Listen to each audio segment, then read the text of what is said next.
What happens when a betrayal, hidden in the shadows of a far-off country, is exposed to the world? How does a husband, stunned by his wife's secret, respond when the evidence is blasted online for everyone to see? Before we dive deeper into this story, I have one small request. Please subscribe, drop a like, comment, and hit that hype button to boost this channel so more people can discover these incredible stories. My name is Selene Ardent, and I always thought I was the kind of person who had it all figured out. Life, love, ambition, everything seemed to fall into place for me. Until one decision, one moment of weakness, turned my perfect life upside down. And now, as I sit here reflecting on everything, I'm trying to figure out how it all went so terribly wrong. The worst part, I'm not even sure I regret it. It all started with the trip. I had been feeling stifled, like I was suffocating under the weight of everyone's expectations. My husband Marcus was a great guy, the kind of man everyone admired. He was thoughtful, reliable, and always did his best to make me feel loved. But somewhere along the way, I started feeling invisible. The world had become a routine, and I was trapped in it. There was nothing wrong with Marcus, nothing I could point to and say, that's the problem. But there was a certain comfort in blaming the monotony of my life on him, on us. I had become restless, though I never admitted it to him. I would never say that Marcus was the problem, because he wasn't. He was perfect, perfect in all the ways that mattered. The issue was that I was getting bored. My life felt too predictable, too safe, and I wanted to feel something again. I wanted to feel alive. That's when the opportunity came. A work event, followed by a few days in Latin America for self-discovery. Everyone encouraged me to go, my friends, my family. You deserve it, Selene, they all said. Take a break. Marcus, of course, was hesitant at first, but he trusted me, or at least I thought he did. So, when I told him I was going to take this trip, he didn't protest too much. He didn't stop me. He kissed me goodbye at the airport, just like he always did. And I left. I didn't know it at the time, but that trip would be the start of everything falling apart. The first few days were exhilarating. I had always wanted to see Latin America, and now here I was, free to explore, to escape from the life I had known. The culture, the people, the food, everything was different, everything was new. And Luca was there. He was someone I met at the conference I was attending, a charming, flirtatious man who knew exactly what to say to make me feel like the center of attention. His words were smooth, his laugh contagious, and his presence was intoxicating. He wasn't like Marcus. He wasn't steady or predictable. He was spontaneous, carefree, and daring. We talked about everything and nothing. I told him about my life, my frustrations with Marcus, the way things felt so stale at home. He listened, and he cared in a way that felt different than the attention I received from my husband. At first, it was harmless, just two people talking, bonding over similar experiences and frustrations. But then, something shifted. It was one night, after drinks, when Luca leaned in a little too close, his breath warm against my ear, his words slow and deliberate. "I can tell you need something different, Selene," he said. "Something real." That's when it started. The flirting, the stolen touches, the lingering glances. I didn't pull away. I didn't stop him.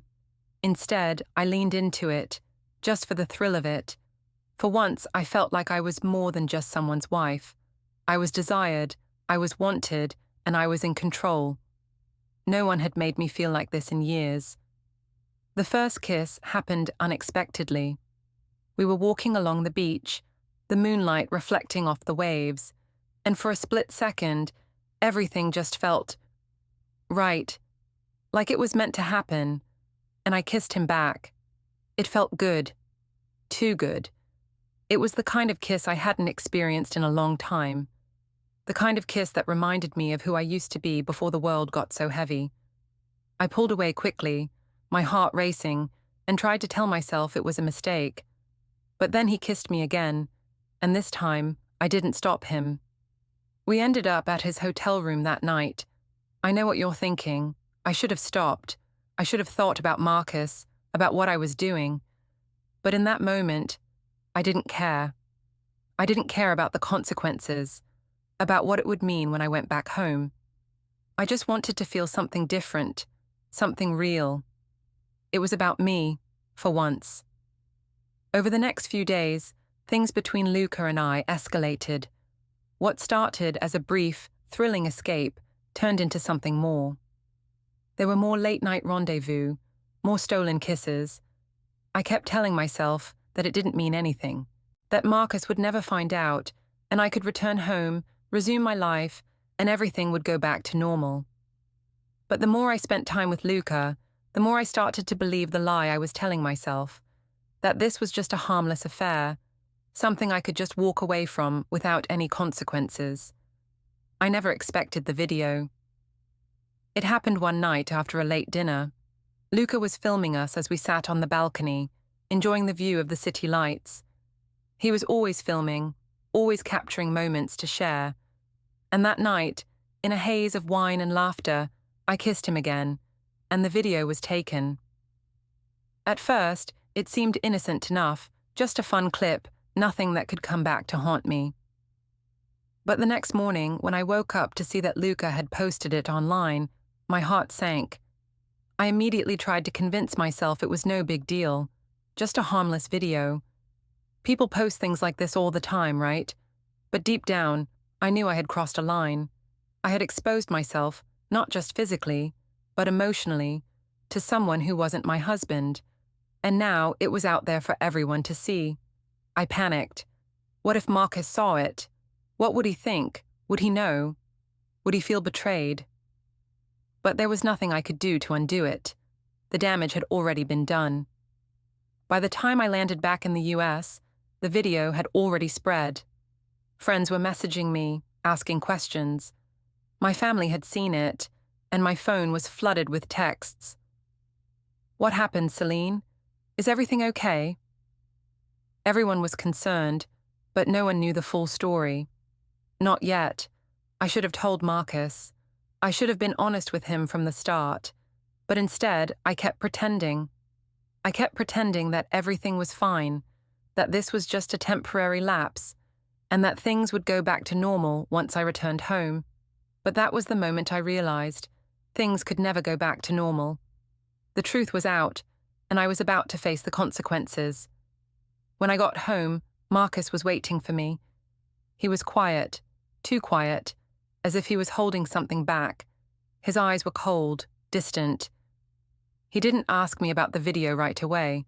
Instead, he asked about my trip, my work, as if nothing had changed, but I could feel it.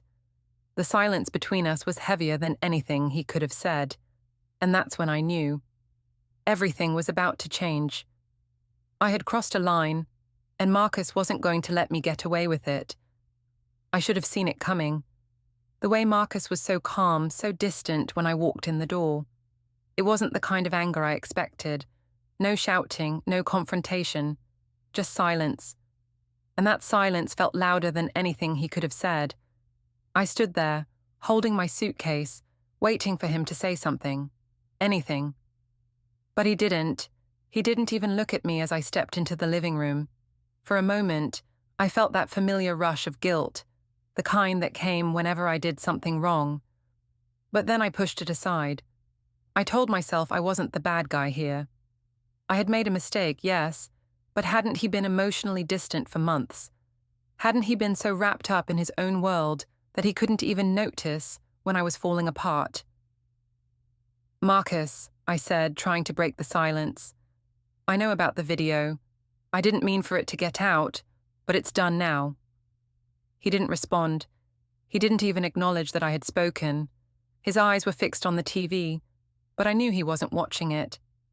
I could see the rigid set of his jaw, the way his body was tense, like he was trying to hold himself together. He was waiting for me to explain myself, to beg for forgiveness. But I couldn't bring myself to do it. Not yet. I sat down across from him, watching him closely. I had never seen him like this.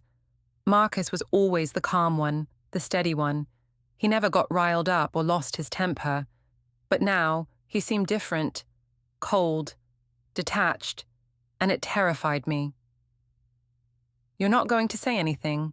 I asked, my voice barely above a whisper. "Marcus, I'm sorry, I messed up, but it wasn't what you think. It was just a moment of weakness. It doesn't mean anything." He turned his head slowly, his gaze meeting mine for the first time. And for the first time, I saw something in his eyes. Something that made my heart sink. It wasn't anger. It wasn't betrayal. It was something worse. Resignation. Like he had already accepted what was happening, and it wasn't something he could fix. "I'm not angry," he said, his voice soft but firm. "I'm not even surprised. But I'm not going to play this game with you, Selene. You can't just apologize and expect everything to go back to normal. You've crossed a line, and there are consequences for that."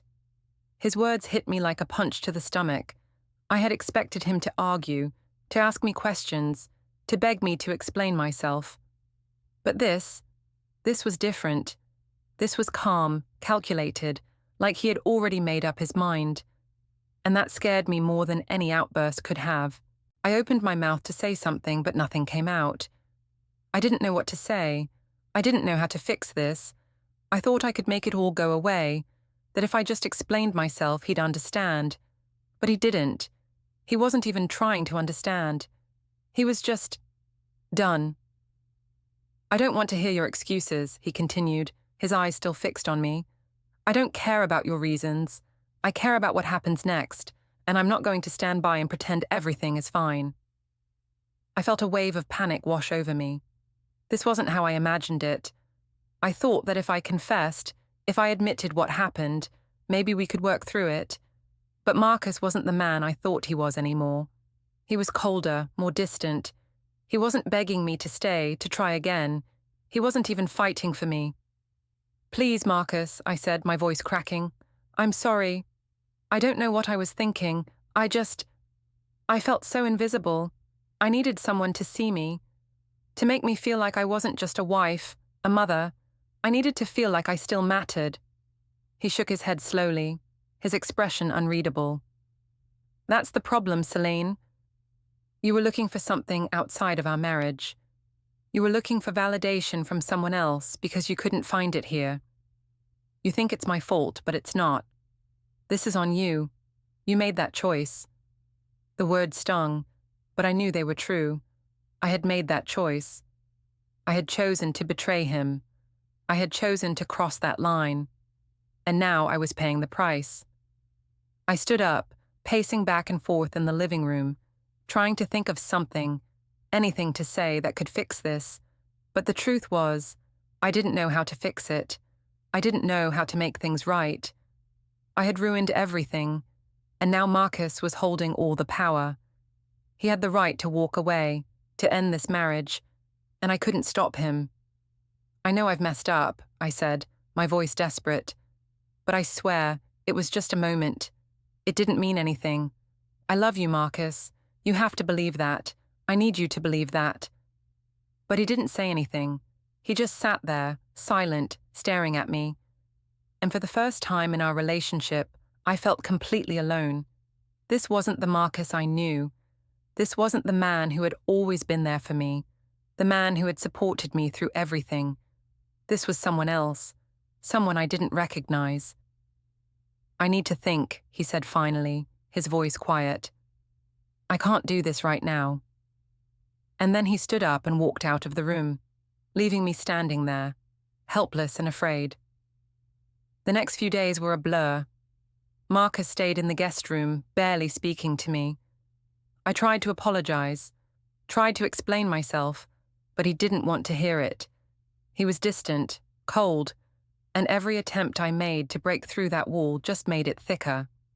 I called Carla. I needed someone to talk to, someone who would understand. But when I told her what happened, she didn't react the way I expected. Instead of comforting me, she sounded disappointed. "Selene, what were you thinking?" she asked, her voice tight. This isn't just some mistake you made. This is serious. You can't just blame Marcus for everything. You need to take responsibility for what you did. I didn't want to hear that. I didn't want to hear that I was the one to blame. I wanted her to tell me it would be okay, that I could fix it. But she didn't. She told me that I needed to give Marcus space, to let him figure out what he wanted. And that was the hardest thing I had to do. I had no choice but to wait. Wait for Marcus to decide if he wanted to stay, to decide if he could forgive me. But I could feel the distance between us growing with every passing day. The silence, the coldness. It was like we were living in different worlds. Then came the moment that changed everything. Marcus called me into the living room. He had something in his hand. Papers, documents. I didn't know what it was at first, but I could see the determination in his eyes. He wasn't angry. He wasn't upset. He was calm. Too calm. "I've talked to a lawyer," he said, his voice steady. "I've started the process. I'm filing for divorce." I felt the air leave my lungs. Divorce. The word echoed in my mind, and I couldn't believe what I was hearing. "No," I whispered, my voice trembling. "Marcus, please. We can work through this. We can fix this." But he shook his head. "I've made my decision. There's no going back now." And just like that, everything was over. I was left standing there, stunned, as the man I had spent years with, building a life, building a family, walked away from me. It wasn't the dramatic, emotional scene I had imagined. It wasn't a confrontation or a battle. It was calm, deliberate. A quiet ending. And in that silence, I realized that it wasn't Marcus who had destroyed our marriage. It was me, and no amount of apologies could change that now.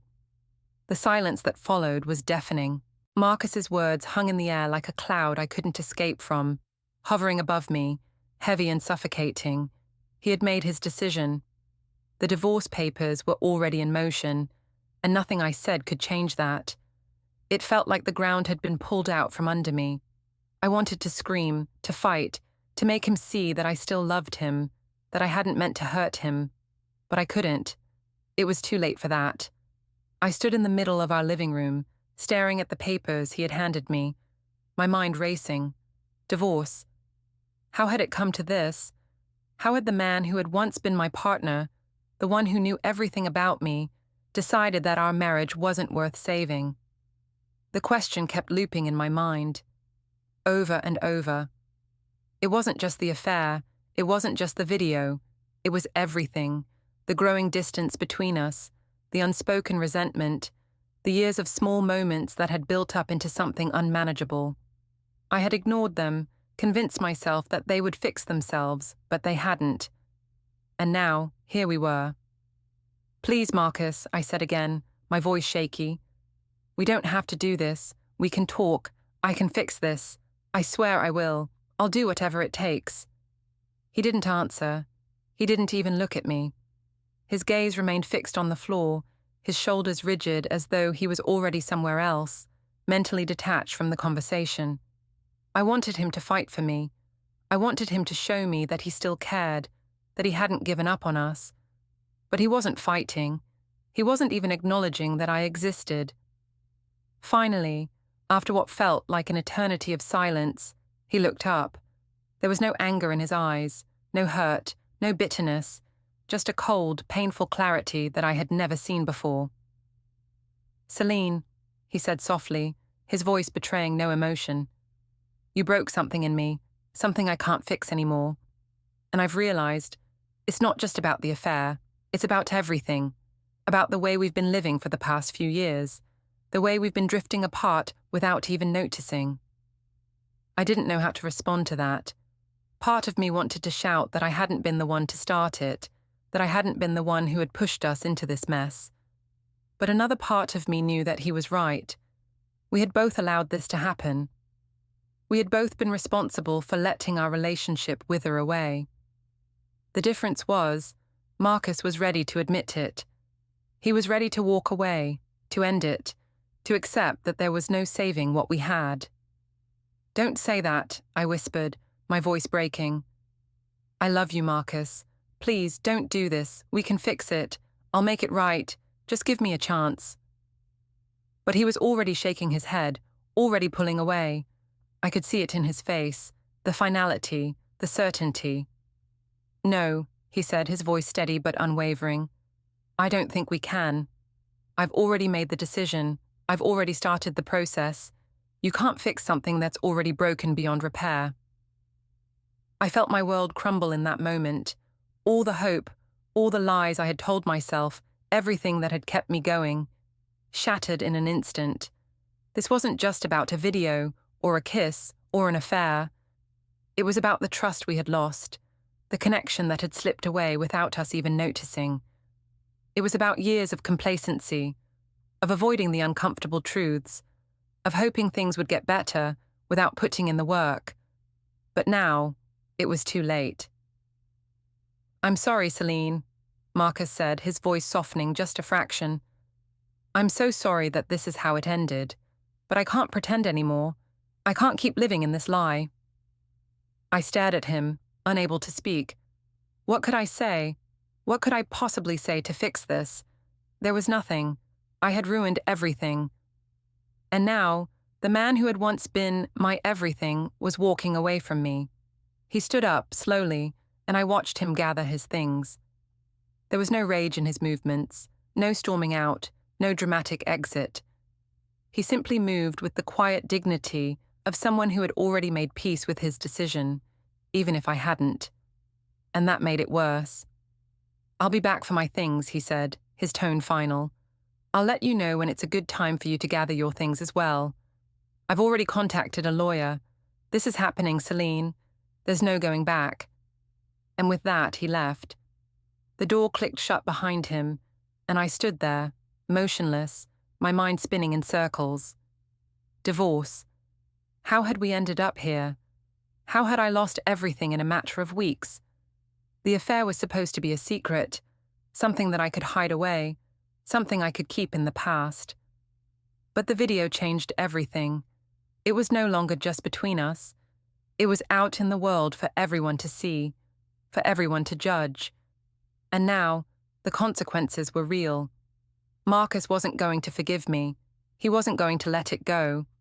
I slumped down onto the couch, the weight of the situation crushing me. My phone buzzed with messages, but I didn't want to look at them. I didn't want to see the sympathy, the disappointment. I didn't want to hear from anyone. I didn't want to hear how I had ruined everything, how I had lost something I could never get back. But there was no escaping the truth. I had done this. I had let it go too far, and now I was paying the price. The next few days were a blur. I tried to keep myself busy, tried to fill the emptiness with distractions. I went through the motions, went to work, pretended everything was fine. But nothing was fine. I could feel the weight of the impending divorce hanging over me.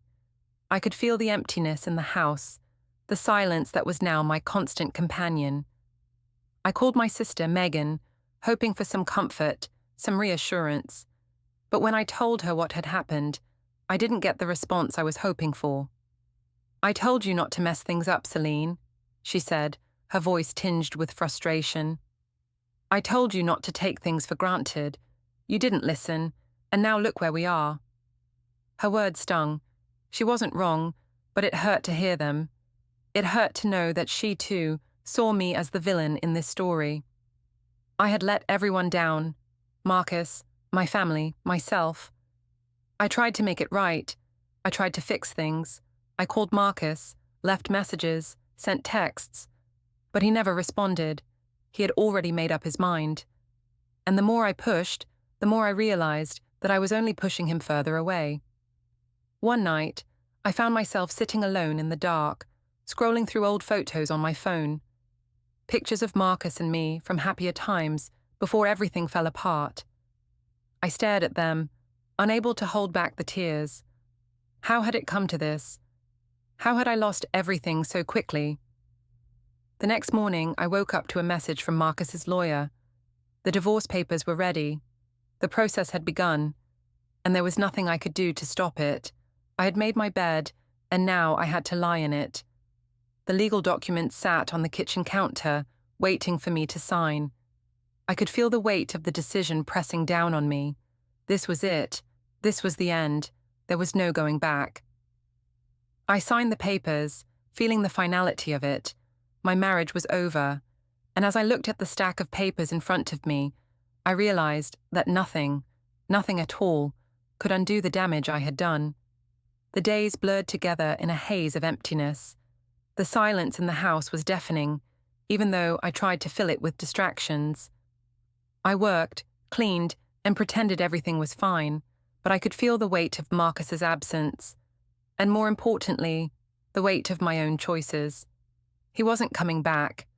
The divorce was moving forward, and no amount of pleading, no amount of apologies, could reverse the damage I had caused. I tried calling him again. I texted him, left voicemails, but the responses were few and far between, and always curt. He'd acknowledged the message, but that was it. He wasn't angry anymore. He was just done. I couldn't blame him. What could I say to make him understand that this wasn't all me, that I wasn't the only one to blame for the cracks that had formed between us? It felt like there was no way out, no way to fix what I had broken. The divorce papers sat on the kitchen counter, mocking me. I had signed them days ago, but every time I looked at them, I felt my stomach churn. I kept thinking about all the times I had told myself that it wasn't a big deal, that I could fix it, that Marcus would understand. But as the days wore on, I realized something. He didn't need to understand. He didn't need to forgive me. What he needed was closure, and I had failed to give him that. It was in the middle of the night when I received the text that I had been dreading. The message from Marcus's lawyer was short and to the point. The settlement is final. You'll need to vacate the house within the next 2 weeks. 2 weeks. That's all I had left in the place that had once been our home. The thought of leaving, of walking away from everything we had built together, hit me harder than I expected. I had imagined that the divorce would be the hardest part, but the reality of it, the finality of it, felt much worse. I had no idea where I would go. I didn't even know what I wanted anymore. I spent the rest of the night pacing the apartment, trying to think of something to do. The reality of everything was sinking in, and I felt helpless. I had no one to blame but myself, and I knew it. Marcus had been right to walk away. He had been right to cut me out of his life, to shut me out emotionally. He had seen the cracks before I did, and now I was left to deal with the consequences of my actions. The next morning, I found myself sitting in the living room, staring at the divorce papers again. The weight of it was unbearable. I wanted to call my mom, but I couldn't. I couldn't bear the disappointment in her voice, the judgment that I was sure she would have. My friends, they had all heard about the affair, about the video. They had all seen the consequences of my actions, and they had distanced themselves from me. I had pushed everyone away in my quest for validation, and now I was alone. I thought about calling Marcus again, asking him to talk to me, but I knew it wouldn't do any good. He was done. He had made up his mind, and nothing I said or did would change that. He had already started to move on, and I was left holding the pieces of a broken marriage. That afternoon, as I sat in the quiet of our home, the doorbell rang. I wasn't expecting anyone, but when I opened the door, I saw a familiar face standing there. It was Megan, my sister. She stood there, looking at me with an expression I couldn't read, before finally speaking. "Selene, we need to talk." I invited her in, unsure of what to expect. Megan and I had always been close, but lately I could feel the distance growing between us. She had always been supportive, but I could see the disappointment in her eyes when she looked at me. And now, as I led her into the living room, I couldn't shake the feeling that this conversation wasn't going to be easy. "I don't even know where to start," Megan said, sitting down across from me. "I'm not here to lecture you, but I need you to understand something, Selene. You hurt Marcus, and you hurt yourself, and you can't just pretend everything is fine now." "I didn't mean for it to happen," I whispered, my voice breaking. "I never wanted to hurt him. I love him, Meg. I really do." She nodded slowly, her eyes softening. I know you love him. But love isn't just about saying the right words. It's about respect, trust, and loyalty. And right now, Selene, you don't have any of that. Not with Marcus, and not with yourself. I felt the sting of her words, but I couldn't deny the truth in them.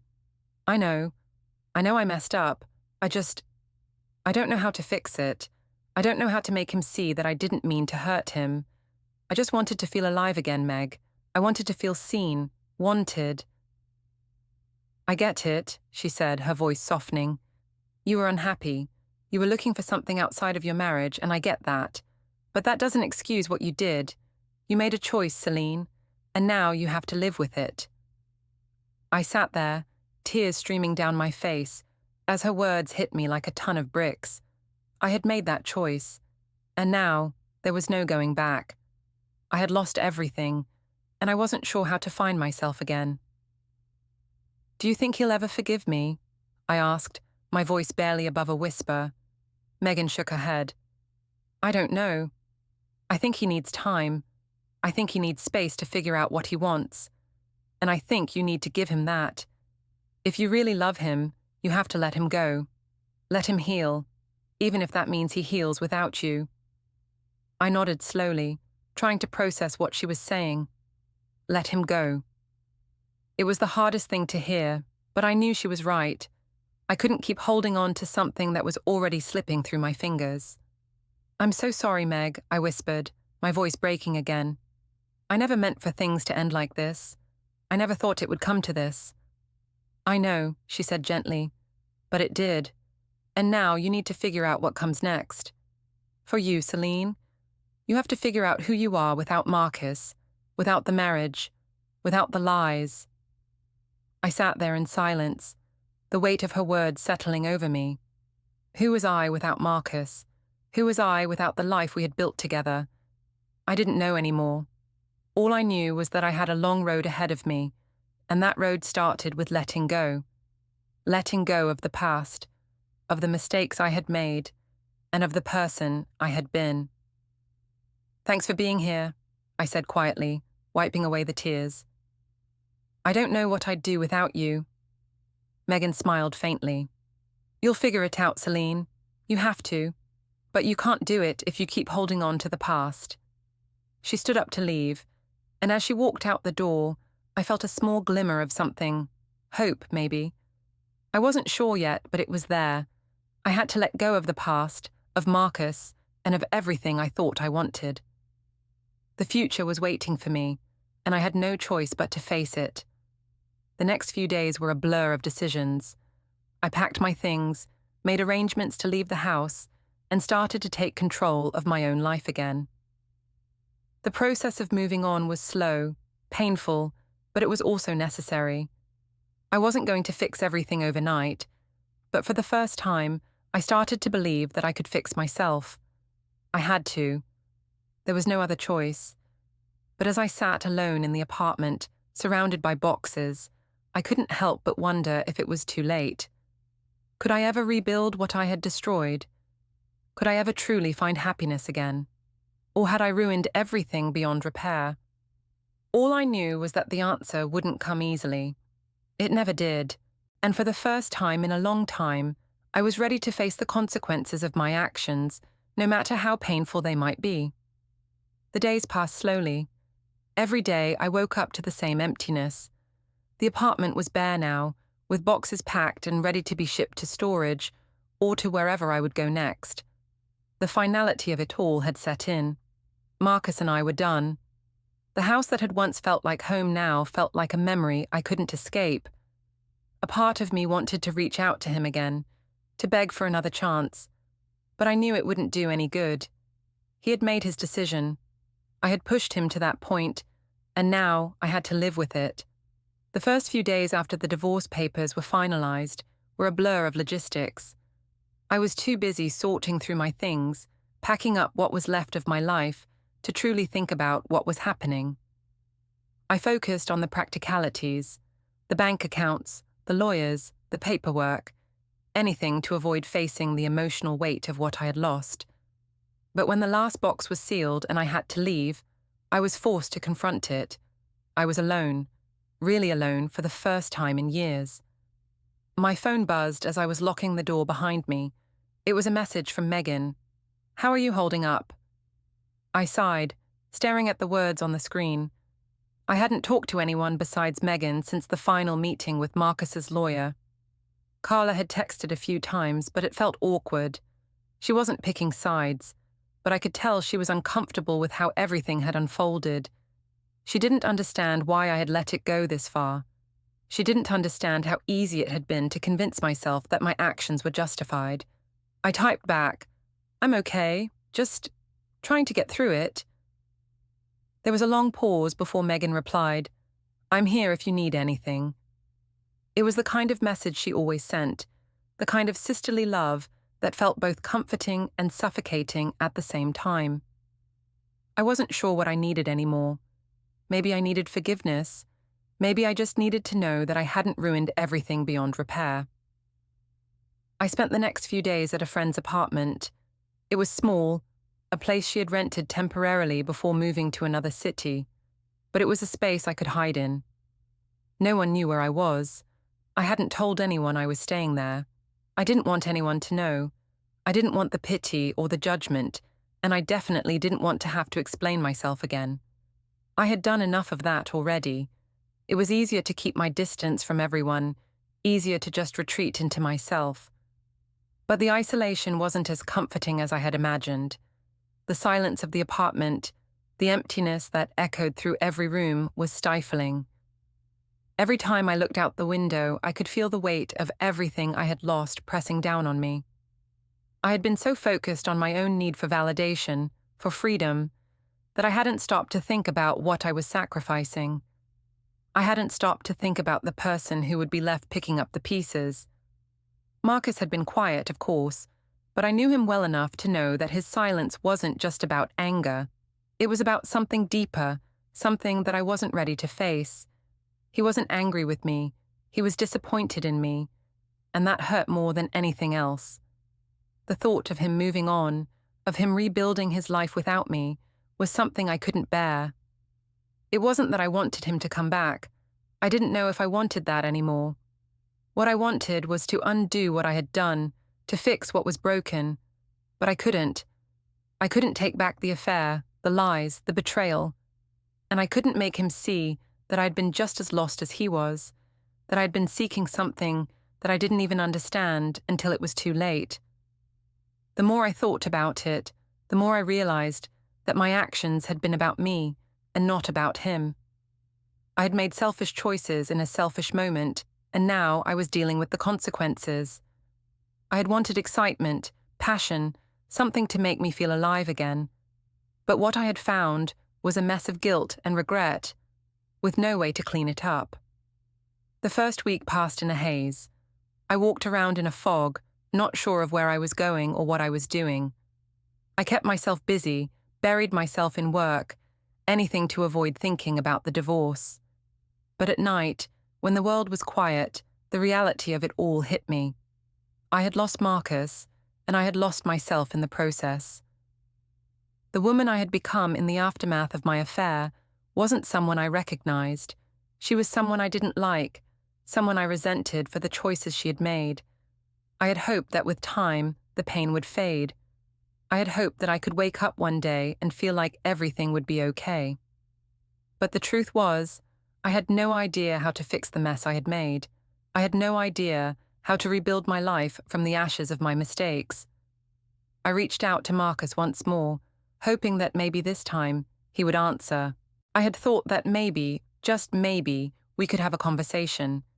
Maybe he would give me one last chance to explain myself, to apologize.